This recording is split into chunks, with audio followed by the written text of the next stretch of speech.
Earlier this year, I became part of the Indio Public Arts Commission, and today we got some backstage VIP purple wristbands to go see the art exhibits at the Coachella Valley Art and Music Festival, mainly just known as Coachella. So we're gonna go inside and check out all of the crazy art that you've probably seen all over Instagram over the past weeks and years.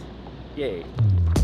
So before more than 100,000 people descend on the Empire Polo Fields in Indio for 3 days of music, art, food, and who knows what else, the finishing touches are being applied to the festival's main art installations.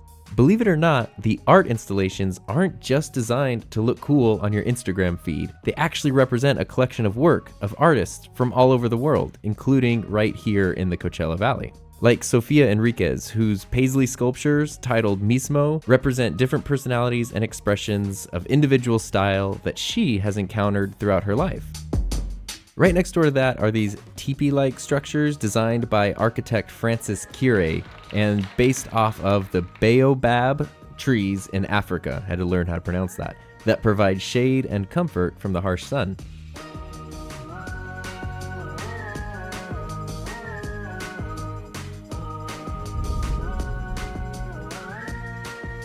For years now, aside from the Ferris wheel, the giant floating astronaut has become a symbol of Coachella.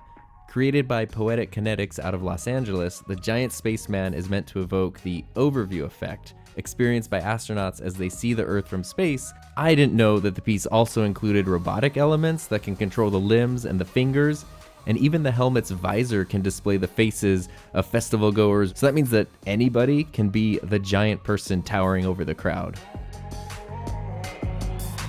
One of the most bizarre and fantastic, in my opinion, installations is from the duo Dito Vabo and features a team of hippos trying to complete a space launch. It's not quite SpaceX, but as the artists explained, the performance aspect with actual actors dressed as hippopotami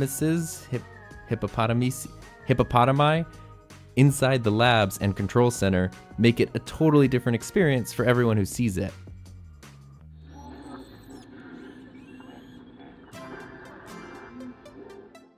And what journey through the California desert would be complete without Cactus? The colossal cacti from Office Kovacs offer a lot of much needed shade, and instead of spikes and thorns, each cactus is lined with road reflectors. And finally, there's the Spectra, not named after the Kia SUV, created by UK design-based studio New Substance. This one has actually been around since last year, and in the off-season, I've seen it just sitting in the fields as I've driven by the polo grounds. So I was really excited to get a chance to go inside, and I was even more excited to find out that it's air-conditioned. It's nice and chilly in here. I would stay in here the whole time. Each glass panel is a slightly different color, which makes a dazzling and slightly dizzying effect. So I can only imagine how some of the less than sober festival goers must feel when they go inside. But from the top of the 70-foot structure, there's a 360-degree view of the entire Coachella Valley, which was a pretty awesome way to end the tour. I've never been to the actual Coachella Festival, and for today, it was more fun to imagine the place filled with thousands of people than to actually deal with thousands of people. But more importantly, it gave me a totally new appreciation for the artists and the work that goes on behind the scenes to make the festival happen. So maybe it's worth more than just a quick scroll on a social media feed.